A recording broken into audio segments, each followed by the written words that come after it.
نحمده ونصلي على رسوله الكريم اما بعد فاعوذ بالله من الشيطان الرجيم بسم الله الرحمن الرحيم رب اشرح لي صدري ويسر لي امري واحلل عقدة من لساني يفقهوا قولي۔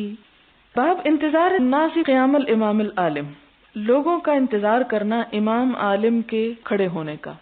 حدثنا عبداللہ بن محمد قال حدثنا عثمان بن عمر قال اخبرنا یونس عن الزہری قال حدثتنی ہند بنت الحارث ان ام سلمة زوج النبی صلی اللہ علیہ وسلم، کہ ہند بنت الحارث جو ہیں انہوں نے حضرت ام سلمہ سے روایت کی جو آپ کی اہلیہ ہیں۔ کیا روایت کی کہ اخبرتها، انہوں نے ہند کو بتایا کہ ان النساء فی عہد رسول اللہ صلی اللہ علیہ وسلم، کے حضور صلی اللہ علیہ وسلم کے زمانے میں عورتیں کن اذا سلمن من المکتوبۃ قمنا، کہ جب فرض نماز کے بعد سلام پھیر لیتی تو کھڑی ہو جاتی۔ وثبت رسول اللہ صلی اللہ علیہ وسلم، اور نبی صلی اللہ علیہ وسلم جم کے بیٹھے رہتے۔ ومن صلی من الرجال ما شاء اللہ، جو اللہ چاہے مردوں کو نماز پڑھنے کی توفیق دے تو وہ پڑھ لیتے۔ فاذا قام رسول اللہ صلی اللہ علیہ وسلم قام الرجال، اور جب حضور صلی اللہ علیہ وسلم نماز سے کھڑے ہوتے تو سب لوگ کھڑے ہو جاتے۔ مراد اس سے کیا ہے کہ نماز سے جب اٹھنا ہو تو کیسے اٹھا جائے۔ یہاں جو بات کہی جا رہی وہ یہ ہے کہ مثلا سب نماز پڑھ چکے ہیں اور پڑھ کے بیٹھے ہوئے ہیں اور امام ابھی بیٹھا ہے، وہ نہیں اٹھا، اب کیا مقتدی اٹھ سکتے ہیں کہ نہیں اٹھ سکتے، یہ مراد ہے۔ اس حدیث سے کیا پتہ چلتا ہے کہ حضور صلی اللہ علیہ وسلم کے زمانے میں جب سلام پھیر لیا جاتا تو سب سے پہلے جو اٹھتا تھا وہ کون تھا؟ عورتیں تھیں، وہ چلی جاتی کیونکہ اسی رستے سے اب مردوں کو گزرنا ہے۔ اگر عورتیں وہاں رستے میں بیٹھی رہتی اور مردوں کا ہجوم آ جاتا تو وہ رستے مشکل پڑتی، کیونکہ آپ کو بارہا میں بتا چکی ہوں کہ مسجد میں ترتیب یہ تھی کہ سب سے آگے آپ صلی اللہ علیہ وسلم، پھر مرد، پھر بچے اور پھر عورتیں۔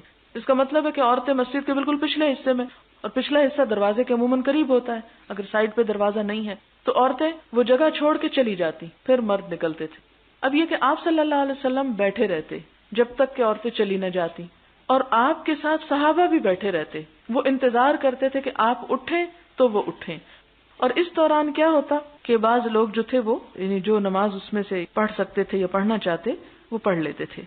حدثنا عبداللہ بن مسلمہ عن مالک وحدثنا عبداللہ بن یوسف قال اخبرنا مالک عن یحیی بن سعید عن عمرة بنت عبد الرحمن عن عائشة قالت ان كان رسول اللہ صلی اللہ علیہ وسلم لیصلی الصبح، کہ حضور صلی اللہ علیہ وسلم صبح کی نماز پڑھتے، فینصرف النساء، تو عورتیں واپس جاتی، متلفعات بمروطہن، اپنی چادروں میں لپٹی ہوئی، ما یعرفن من الغلس، اندھیرے سے وہ پہچانی نہیں جاتی تھی۔ یعنی اس سے کیا پتہ چلتا ہے کہ فجر کی نماز جو تھی وہ اندھیرے میں ہی ختم ہو جایا کرتی تھی۔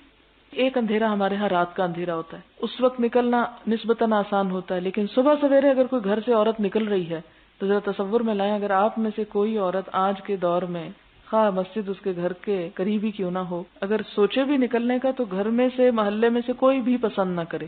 لیکن آپ دیکھیں کہ حضور صلی اللہ علیہ وسلم کے زمانے میں خواتین کو حقیقی آزادی میسر تھی کہ ان کا نکلنا برا نہیں سمجھا جاتا تھا۔ اور اب بھی آپ دیکھیں مسجد نبوی میں سب جاتے ہیں، وہاں دور دور سے بھی آتے ہیں، پیدل بھی عورتیں چلی آ رہی ہوتی ہیں، کوئی ان کو نہیں دیکھتا۔ تو اس سے کیا پتہ چلتا ہے کہ امن کے زمانے میں بات مختلف ہے، لیکن اگر حالات خطرناک ہوں تو ایسی صورت میں اس طرح کی جرأت نہیں کی جائے تو بہتر ہے۔ حدثنا محمد بن مسکین قال حدثنا بشر قال اخبرنا الاوزاعی قال حدثني يحيى بن ابي كثير عن عبد الله بن ابي قتادة الانصاري عن ابيه قال قال رسول الله صلى الله عليه وسلم اني لاقوم الى الصلاه وانا اريد ان اطول فيها فاسمع بكاء الصبي فاتجوز في صلاتي كراهية ان اشق على امه۔ حدیث گزر چکی ہے۔ حدثنا عبداللہ بن یوسف قال اخبرنا مالک عن یحیی بن سعید عن عمرة بنت عبد الرحمن عن عائشة رضی اللہ عنہا قالت لو ادرک النبی صلی اللہ علیہ وسلم، حضرت عائشہ کہتی ہیں اگر پا لیتے نبی صلی اللہ علیہ وسلم، دیکھتے ما احدث النساء، کہ عورتیں کیا کرنے لگ گئی ہیں، لمنعهن كما منعت نساء بنی اسرائیل، تو روک دیتے ان کو جس طرح روک دی گئی بنی اسرائیل کی عورتیں، یعنی مسجد میں جانے سے۔ قلت لعمرة او منعنا، کیا بھلا بنی اسرائیل کی عورتیں روکی گئی تھی؟ قالت نعم، تو کہنے لگی ہاں۔ یہ حضرت عائشہ کا ایک اجتہاد ہے جس کا مطلب یہ ہے کہ عورتوں کو مسجد جانے کے لیے اپنے حجاب اور اپنے ان پابندیوں کا خیال رکھنا چاہیے۔ یہ نہ ہو کہ وہ ایک نیک کام کے لیے نکل رہی ہیں اور ایسی حالت میں نکل رہی ہیں کہ ان پہ رحمت کی بجائے لعنت برس رہی ہو، تو اس کی اجازت نہیں۔ ہاں ایک طرف صحابی کی بات آئے اور دوسری طرف حضور صلی اللہ علیہ وسلم کی، تو ہمارے لیے اصل حکم پھر بھی حضور صلی اللہ علیہ وسلم کا ہے۔ حضرت عائشہ کا یہ فرمانا اس لیے نہیں تھا کہ بنی اسرائیل کی عورتوں کی طرح حضور صلی اللہ علیہ وسلم کی امت کی عورتوں کو بھی روک دیا جائے، ان کا مطلب یہ تھا کہ جس وجہ سے بنی اسرائیل کے لیے ناپسند کیا گیا تھا عورتوں کے لیے نکلنا، مسلمان عورتیں ایسا کوئی کام نہ کریں کہ ان پر ایسی کوئی پابندی یا سختی آ جائے. اور آپ صلی اللہ علیہ وسلم کے قول کو بھی پھر کیوں ہم اہمیت دیں گے، اس کو کیوں ترجیح دیں گے؟ اس کی وجہ یہ ہے کہ آپ صلی اللہ علیہ وسلم کو معلوم تھا، جیسے اور بہت سی چیزوں کے بارے میں، کہ فتنے آئیں گے اور مشکلات آئیں گی، اور آپ صلی اللہ علیہ وسلم کوئی بھی حکم اپنی مرضی سے نہیں دیتے تھے. یہ اجازت اصلاً اللہ تعالیٰ کی طرف سے تھی. یعنی دین کا اصل سورس کیا ہے؟ اللہ تعالیٰ کا علم ہے. قرآن پاک میں آتا ہے نا وَمَا يَنطِقُ عَنِ الْهَوَىٰ إِنْ هُوَ إِلَّا وَحْيٌ يُوحَىٰ، کہ نبی صلی اللہ علیہ وسلم اپنی خواہشات سے باتیں نہیں کرتے، یہ آپ پر اللہ تعالیٰ کی طرف سے وحی آتی ہے. اور وحی کی وہی دو قسمیں، کہ ایک تو قرآن کی شکل میں اور ایک حکمت کی شکل میں جو حدیث میں موجود ہے. اب ایسی صورت میں حضرت عائشہ کا اپنا جو خیال ہے، اپنی سوچ، وہ حضور صلی اللہ علیہ وسلم کے حکم کو منسوخ نہیں کر سکتا یا اس میں تبدیلی نہیں کر سکتا.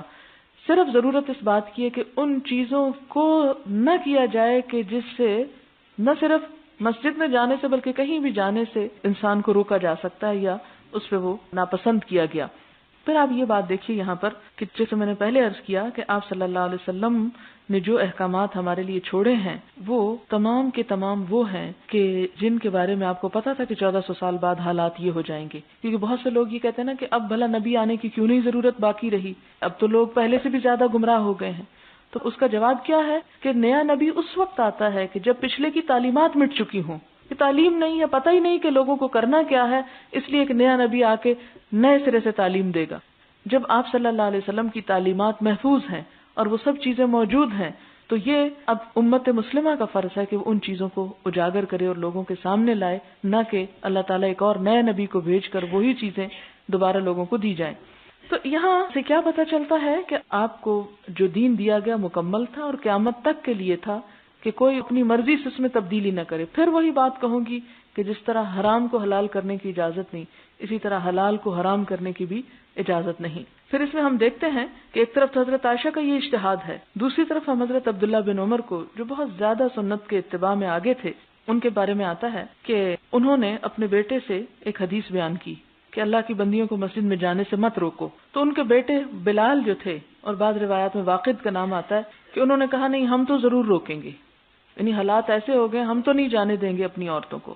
تو اس پر انہوں نے کیا کیا، ایک شدید گھونسا لگایا اپنے بیٹے کو اور سخت سست کہا، یعنی ناراض ہوئے اور کہنے لگے کہ میں تمہیں اللہ کے رسول صلی اللہ علیہ وسلم کی بات سنا رہا ہوں اور تم جواب میں کہتے ہو کہ نہیں ہم تو ایسا ہی کریں گے، یعنی ہم اپنی مرضی کریں گے، تو تمہیں اس کی اجازت نہیں. اور ایک اور روایت میں آتا ہے کہ انہوں نے ساری زندگی پھر اپنے بیٹے سے بات نہیں کی کہ تم میرے حبیب محمد صلی اللہ علیہ وسلم کی بات کے مقابلے میں ایک بات لا رہے ہو، اور اس پر شدید ناراض ہوئے. اور حقیقت بھی یہ ہے کہ ایمان ہمارا تقاضا بھی اس بات کا کرتا ہے کہ جو کچھ بھی ہو، خواہ ہمارے والدین ہی کیوں نہ ہوں، خواہ ہمارے استاد ہی کیوں نہ ہوں، خواہ ہمارے کوئی بزرگ نیک متقی لوگ ہی کیوں نہ ہوں، ان کی باتیں اپنی جگہ محترم، لیکن اللہ اور اس کے رسول صلی اللہ علیہ وسلم کی بات کے مقابلے میں کوئی حیثیت نہیں رکھتی، خواہ وہ کتنے ہی اچھے انسان کیوں نہ ہو. کیونکہ آپ صلی اللہ علیہ وسلم نے مسجد میں جانے سے نہیں روکا، جس چیز سے روکا وہ کیا تھی کہ وہ پابندیاں نہ توڑی جائیں جو باہر نکلنے کے لیے ایک عورت کے اوپر لگائی گئی ہیں. اب آپ دیکھیں مثال کے طور پر اگر کسی شخص کے سر میں درد ہے تو ایک علاج اس کا کیا ہو سکتا ہے کہ آپ اس کو دوا دیں اور اس کی ریزن دور کر کے درد دور کر دیں، اور ایک علاج یہ ہو سکتا ہے کہ آپ اس کا سر ہی اتار دیں. تو اب اگر کوئی شخص سر ہی اتارنے والا علاج کر رہا ہے تو سر کسی کا نہیں بچے گا پھر، کیونکہ کوئی شخص ایسا نہیں جس کے سر میں زندگی میں ایک دفعہ درد نہ ہوا ہو.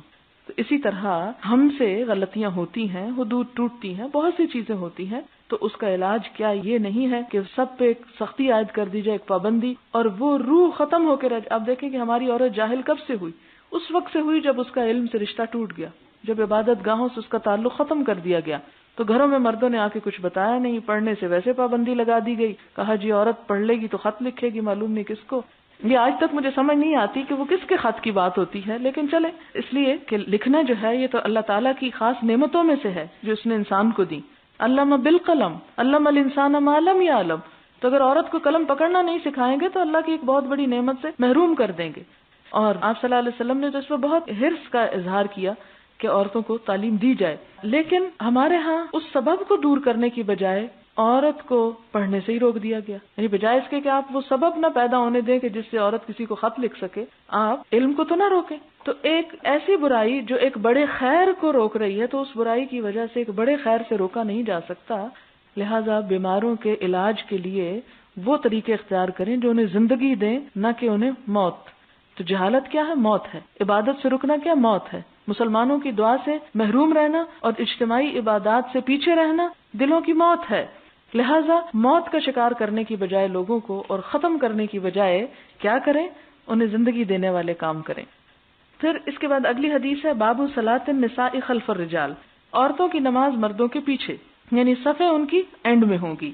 حدثنا یحیی بن قزعہ قال حدثنا ابراہیم بن سعد عن الزہری عن ہند بنت الحارث عن ام سلمۃ رضی اللہ عنہا قالت كان رسول الله صلی اللہ علیہ وسلم اذا سلم قام النساء حين يقضي تسليمه ويمكث هو في مقامه يسيرا قبل ان يقوم قال نرى والله اعلم ان ذلك كان لكي ينصرف النساء قبل ان يدركهن احد من الرجال. اب آپ دیکھیں کہ بعض اوقات لوگ کچھ مسلمان بھی اور کچھ غیر مسلم بھی بڑے اعتراض کرتے ہیں جی اسلام نے عورت کے ساتھ بہت ڈسکریمنیشن کی ہے، اور اس کا واضح ثبوت یہ ہے کہ مسجد میں ان کی صفیں سب سے پیچھے ہوتی ہیں، ان کو ساتھ نہیں کھڑے ہونے کی اجازت، اور یہ ظلم ہے عورت پر کہ وہ مرد کے شانے کے ساتھ شانہ ملا کے کھڑی نہیں ہو سکتی. اب آپ دیکھیں کہ 2-3 صورتیں ہو سکتی ہیں. مثلا اسلام نے ان میں سے ایک صورت اختیار کی. ایک صورت یہ ہے کہ عورتیں آگے ہوں مرد پیچھے ہوں. دوسری صورت یہ ہے کہ ایک عورت اور ایک مرد ساتھ ساتھ کھڑے ہوں. اور تیسری صورت یہ ہے کہ عورتیں پیچھے کھڑی ہو جائیں اور مرد آگے کھڑے ہو جائیں. اب یہ کھڑے ہونا کہاں کھڑے ہونا ہے؟ اللہ کے حضور عبادت کے لیے کھڑے ہونا ہے. اور اس عبادت کے لیے شرط کیا ہے کہ خشوع و خضوع ہو آپ کے اندر. مثلا پہلی صورت کہ عورتیں آگے ہوں مرد پیچھے. کتنی عورتیں ہوں گی کہ جو آگے کھڑے ہو کے مردوں کے کانشیس نہ رہیں کہ پیچھے سے ہم کہیں نظر نہ آ جائیں یا دیکھا نہ جائے. یعنی ایک خاص سی فیلنگ ہوتی ہے اگر کہیں بھی ایسا موقع آئے کہ ہم آگے بیٹھے. مثلا آپ دیکھیں گاڑی میں ہی اگر آپ آگے بیٹھے ہیں اور ڈرائیور یا مرد پیچھے بیٹھے ہیں تو ایک خاص کچ کچ سی ہوتی رہتی ہے، ایک خاص فیلنگ ہوتی ہے کہ حالانکہ پیچھے سے سیٹ بھی ہے، آپ کا کپڑا بھی ہے، لیکن پھر بھی وہ فیلنگ نہیں ہوتی کہ جیسے پیچھے بیٹھ کے آپ آزاد محسوس کرتے ہیں کہ جو چاہیں کریں، کہ ان کا دھیان آگے کو ہے.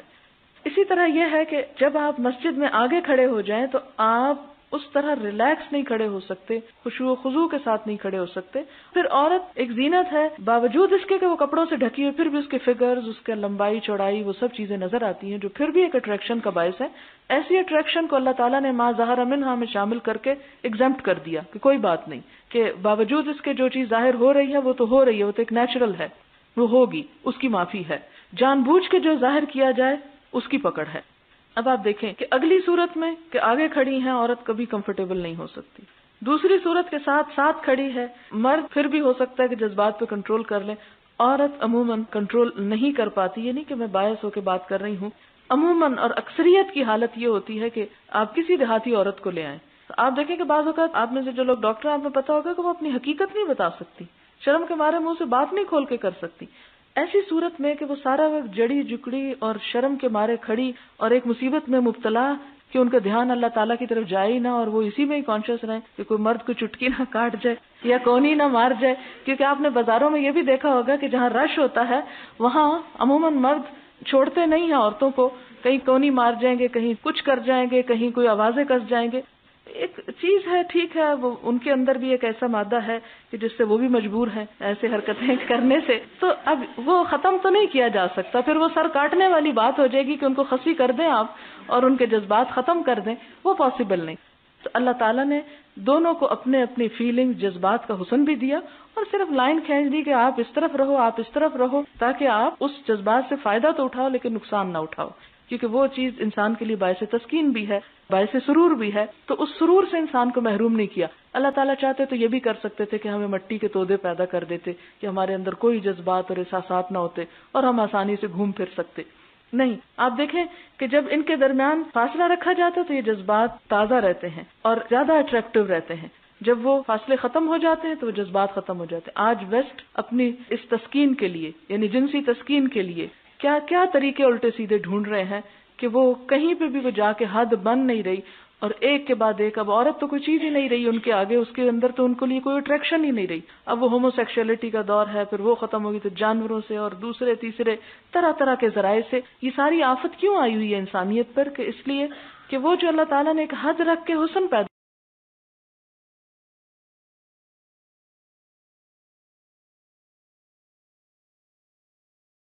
کیا تھا، اٹریکشن پیدا کی تھی، وہ انہوں نے ختم کر دی اپنے اندر سے. اور تیسری صورت یہ ہے مسجد میں کہ عورتیں پیچھے کھڑی ہو جائیں.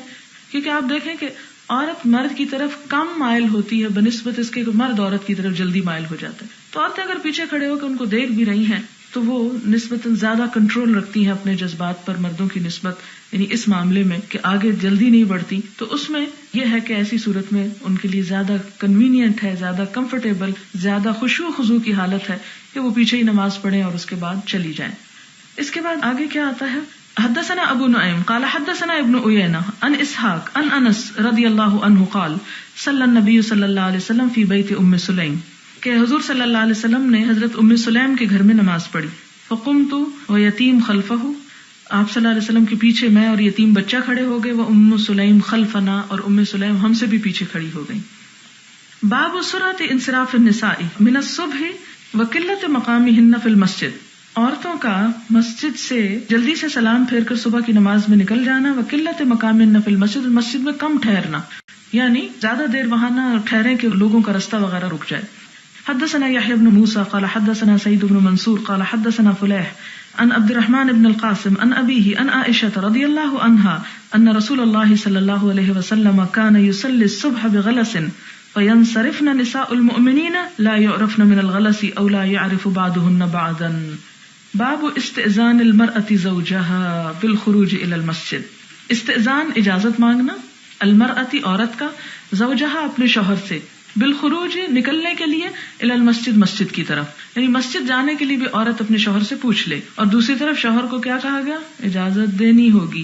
اور ادھر پھر پوچھنے کا کیا تکلف ہے اگر اس نے اجازت ہی دینی ہے؟ یہ کہ اعتماد بحال رہے اور پتہ ہو شوہر کو کہ کہاں گئی ہے، کیونکہ اگر اس کو یہ ہو کہ پتہ نہیں کہاں چلی گئی تو یہ چیز مشکل میں ڈال دے گی. حدثنا مسدد قال حدثنا يزيد بن زريع عن معمر عن الزهري عن سالم بن عبد الله عن أبيه عن النبي صلى الله عليه وسلم اذا استأذنت امرأة احدكم فلا يمنعها. آپ صلی اللہ علیہ وسلم نے فرمایا جب اجازت مانگے کوئی عورت تم میں سے کسی ایک سے تو وہ اس کو نہ روکے، اسے منع نہ کرے. لیکن پھر بات یہ ہے کہ ہمارے شوہر یہ حدیث پڑھیں تو اس میں آپ دیکھیں کہ حضرت عمر رضی اللہ تعالیٰ عنہ کے بارے میں آتا ہے کہ وہ بالکل پسند نہیں کرتے تھے کہ ان کی بیوی مسجد جائے، لیکن روکتے بھی نہیں تھے، باوجود اس کے کہ ان کا بس چلتا تو کبھی نہ جانے دیتے. لیکن کیوں نہیں روکتے تھے؟ حضور نے منع کیا ہے کہ مت روکو. تو اس سے آپ اندازہ لگائیں کہ صحابہ کرام اپنے جذبات اور خواہشات پہ کس حد تک کنٹرول رکھتے تھے اس معاملے میں کہ آپ کی بات کے آگے ہماری بات نہیں ہے، ہم یہ نہیں کریں گے. اور اس لیے باوجود یہ نہ چاہنے کے پھر بھی جانے دیتے تھے. آپ دیکھیں کہ حضور صلی اللہ علیہ وسلم نے عورتوں کو کیسے بچایا ہے. وہ ایک جگہ پر آتا ہے نا کہ وہ حضرت ابو بکر آگے اور حضور حضرت عائشہ دونوں آپس میں کچھ جھگڑا ہو رہا تھا، اور حضرت ابو بکر آئے تو آگے بڑھے کہ بیٹی کو لگائیں ایک، تو حضور آڑ میں آ گئے. حالانکہ حضرت عائشہ زور سے بول رہی تھی اور ناراض ہو رہی تھی، لیکن حضور صلی اللہ علیہ وسلم نے اس ناراضگی کا ازالہ کیسے کیا کہ حضرت ابو بکر کی مار سے ان کو بچا لیا. تو پھر آپ ان کی طرف منہ کر کے کرتے ہیں کہ دیکھو کیسے بچایا تمہیں. یہ ہے کہ آپ صلی اللہ علیہ وسلم نے عورتوں پر حقیقت میں جو شفقت کی ہے اور جو ان کے جذبات اور احساسات کا خیال رکھا ہے وہ دنیا کے کسی اور مذہب میں آپ کو نہیں ملے گا. اس لیے مسلمان عورت کو حقوق حاصل کرنے کے لیے کسی غیر مسلم کے پیچھے جانے کی ضرورت ہی نہیں ہے اگر وہ اپنے دین کو ہی پہلے پڑھ لیں. ہمارے ہاں مشکل اس وقت ہوتی ہے، پریشانی ہمیں جب ہوتی ہے جب ہمیں اپنا دین معلوم نہیں ہوتا اور ہم صرف نعروں پہ اور جو دنیا میں نئی چیز نظر آتی ہے اس کو اپنا منزل اور مقصود بنا لیتے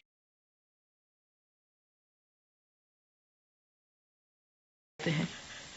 بسم اللہ الرحمن الرحیم. کتاب الجمعہ. باب فرض الجمعۃ لقول اللہ تعالی. جمعہ کی فرضیت کا بیان اللہ تعالی کے فرمان کے مطابق اذا نودی للصلاۃ من یوم الجمعۃ، جب پکارا جائے نماز کے لیے جمعہ کے دن، فاسعوا تو دوڑو، الی ذکر اللہ، اللہ کے ذکر کی طرف، وذروا البیع اور چھوڑ دو تجارت، فاسعوا فامضوا. فاسعوا کا مطلب ہے وامضوا یعنی چلنا، کیونکہ نماز کے لیے دوڑنا اور ایسا دوڑنا کہ جس میں شور ہو منع ہے. حدثنا ابو الیمان قال اخبرنا شعیب قال حدثنا ابو الزناد ان عبد الرحمن بن ہرمز الاعرج مولى ربيعة بن الحارث حدثه انه سمع ابا هريرة رضي الله عنه انه سمع رسول الله صلى الله عليه وسلم يقول. حضرت ابو ہریرہ کہتے ہیں کہ انہوں نے حضور صلی اللہ علیہ وسلم کو فرماتے ہوئے سنا، نحن الآخرون، کہ ہم آخری لوگ ہیں، امت مسلمہ آخری امت ہے، السابقون، لیکن سب سے آگے بڑھنے والے ہیں، یوم القیامت، قیامت کے دن. بعد انہم اوتوا الکتاب من قبلنا، باوجود اس کے کہ پہلے لوگ ہم سے پہلے کتاب دیے گئے تھے. ثم ھذا یومہم الجمعۃ، جمعہ کے دن غسل کرنے کی فضیلت. وہل علی الصبی شہود یوم الجمعۃ، اور کیا بچے پر بھی جمعے کے دن حاضری ضروری ہے؟ او علی النساء، یا عورتوں پر، یعنی ان پہ بھی فرض ہے جمعہ. حدثنا عبد الله بن يوسف قال اخبرنا مالك عن نافع عن عبد الله بن عمر رضی اللہ عنہما ان رسول اللہ صلی اللہ علیہ وسلم قال، کہ نبی صلی اللہ علیہ وسلم نے فرمایا، اذا جاء احدکم الجمعۃ فلیغتسل، کہ جب تم میں سے کوئی جمعہ پڑھنے کے لیے آئے تو چاہیے کہ غسل کر لے، یعنی کوئی بھی. تو اس سے کیا پتہ چلتا ہے کہ جمعے کے دن غسل کرنا ضروری ہے. فرض کے درجے میں تو نہیں، لیکن پسندیدہ ہے اور اس کی بہت تاکید کی گئی ہے. یہی وجہ ہے کہ بعض ائمہ کے نزدیک واجب ہے، لازم ہے، جمعہ ہوتا نہیں جب تک غسل نہ کیا جائے. اور بعض نے کہا کہ یہ وجوب کے معنوں میں نہیں بلکہ مستحب ہونے کے معنوں میں ہے.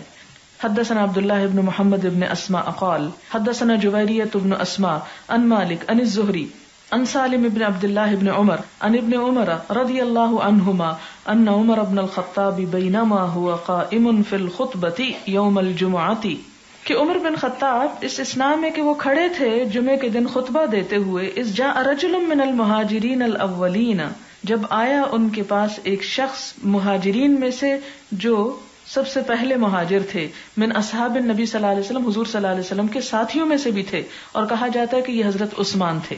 فناداہ عمر، تو ان کو حضرت عمر نے خطبے کے حالت میں پکارا، ایت ساعۃ ھذہ، کون سی ہے گھڑی یہ کون سا وقت ہے؟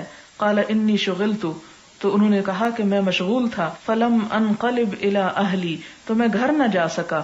حتی سمعت التاذین، یہاں تک کہ میں نے آذان سن لی یعنی جمعے کی.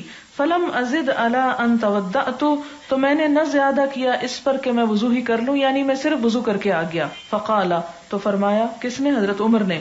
والوضوء ایضا، اور وضو ہی بس. وقد علمت، حالانکہ تم کو پتا ہے، ان رسول اللہ صلی اللہ علیہ وسلم کان یأمر بالغسل، کہ نبی صلی اللہ علیہ وسلم غسل کرنے کا حکم دیا کرتے تھے.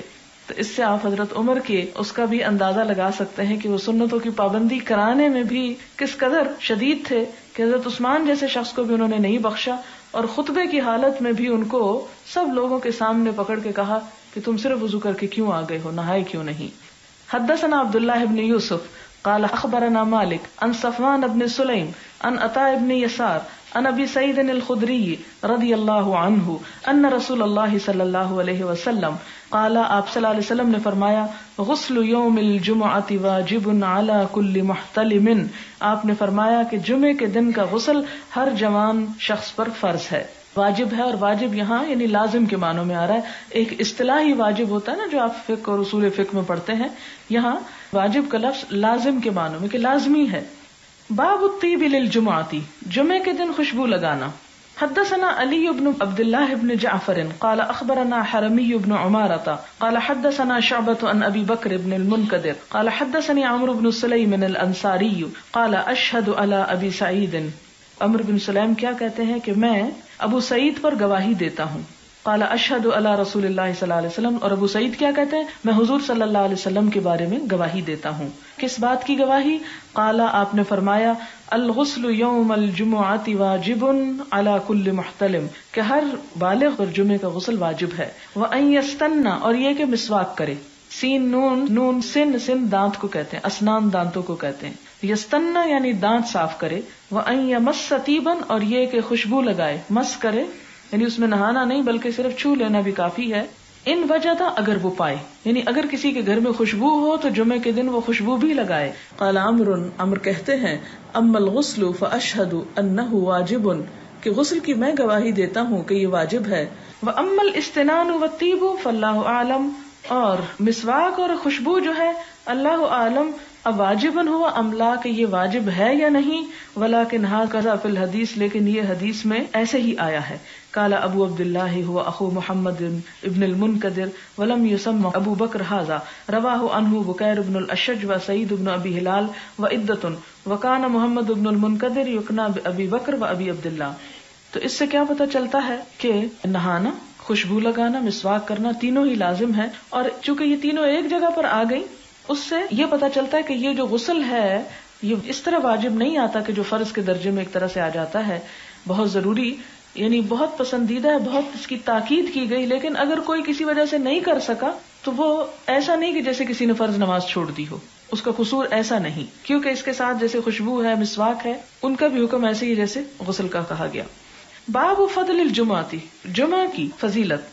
حدثنا عبد الله بن يوسف قال اخبرنا مالك عن سمي مولى ابي بكر بن عبد الرحمن عن ابي صالح السمان عن ابي هريره رضي الله عنه ان رسول الله صلى الله عليه وسلم قال من اغتسل يوم الجمعه غسل الجنابه، جس نے غسل کیا جمعہ کے دن ایسا غسل جیسے جنابت کا غسل کیا جاتا ہے، یعنی پوری طرح جسم کو دھویا، ثم راح، پھر گیا، فکأنما قرب بدنتن، تو گویا اس نے قربانی کی ایک اونٹ کی، ومن راح فی الساعۃ الثانیہ، اور جو دوسرے نمبر پہ گیا، فکأنما قرب بقرتن، گویا اس نے گائے کی قربانی کی، ومن راح فی الساعۃ الثالثہ، اور جو تیسرے نمبر پہ گیا یا تیسری گھڑی میں گیا، فکأنما قرب قبشا اقرن، تو اس نے سینگوں والا ایک مینڈھا قربان کیا، ومن راح فی الساعۃ الرابعہ، اور جو چوتھے نمبر پہ گیا، فکأنما قرب دجاجۃ، تو گویا اس نے ایک مرغی ذبح کی، ومن راح فی الساعۃ الخامسہ، اور جو نمبر 5 گیا، فکأنما قرب بیضۃ، تو گویا اس نے ایک انڈا قربان کیا، فاذا خرج الامام، اور جب امام نکل آتا ہے یعنی خطبہ دینے کے لیے،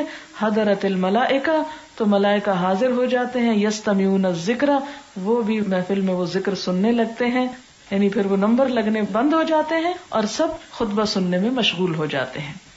باب حدثنا ابو نعیم قال حدثنا شیبان عن یحیی عن ابی سلمہ عن ابی ہریرہ ان عمر رضی اللہ عنہ بینما هو یخطب یوم الجمعۃ، کہ ابو ہریرہ جو تھے وہ کہتے ہیں کہ اس دوران کے حضرت عمر جمعے کا خطبہ دے رہے تھے، اس دخل رجل، کے ایک شخص آیا، اور یہ حضرت عثمان ہی کی طرف اشارہ، فقال عمر، تو حضرت عمر کہتے ہیں لما تحتبسون عن الصلاۃ، تم لوگ نماز سے کیوں رک جاتے، دیر سے کیوں آتے ہو؟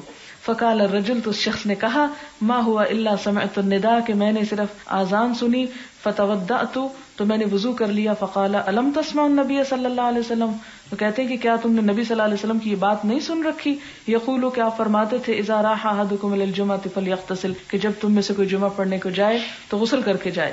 یعنی اس میں آپ دیکھیں کہ یہ حضرت عمر کی خفگی جو تھی وہ کس بات پر تھی، ایک دیر سے آنے پر اور دوسرا غسل نہ کرنے پر۔ اس سے جمعے کے دن غسل کی اہمیت ثابت ہوتی۔